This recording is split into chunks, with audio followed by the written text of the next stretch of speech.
Update 3. I wasn't planning on updating, but after receiving requests, I figured I would. Since my last update, about 9 months ago, a lot has happened. As if the paternity test, horrible in-laws, and disrespect weren't enough, my partner was also cheating on me.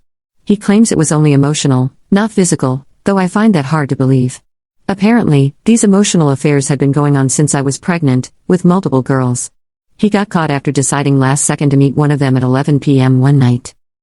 He claims they were just playing poker with a group and weren't alone. Likely story. When he ignored my messages and calls, I called his best friend, thinking they were together, and his friend gave him away. Since then, we've obviously broken up, and I've moved in with my family and our daughter. At first, I tried to be the bigger person and co-parent, considering our daughter. He would come to see her on weekends, and for a while, it worked.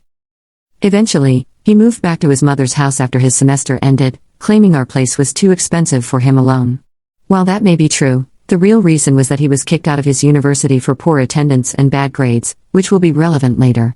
Shortly after, he began demanding overnight visits instead of just day visits, but I refused since she was still breastfed and needed me. He decided to take the issue to court. Up until now, I hadn't asked him for any financial support for our daughter, and I didn't ask him for anything beyond seeing her on his own terms. After court, not only did he have to pay child support, but he also wasn't awarded partial custody.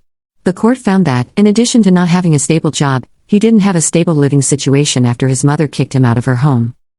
Yes, the same mother he constantly defended left him homeless after she found out he was kicked out of school. While I could call it karma, I don't think anyone deserves to be homeless.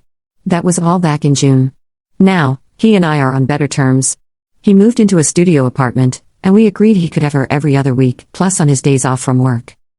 Admittedly, it's hard not to break down when he's around me.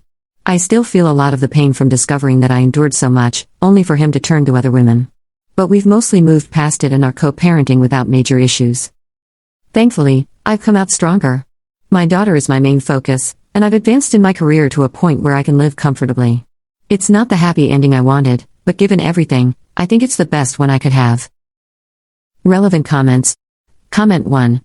I'm concerned that you're setting him up to get 50% custody at his convenience, and this could reduce your child support payments if the court makes the arrangement official.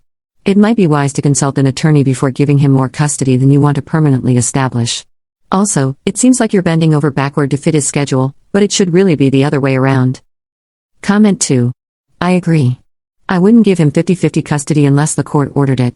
If you do this, he could use it to his advantage. Also, how stable is he, really? He's lied and made poor choices. It's hard to believe he's stable enough for 50-50 custody so soon after losing his job and his home. The court decided he wasn't fit for custody for a reason.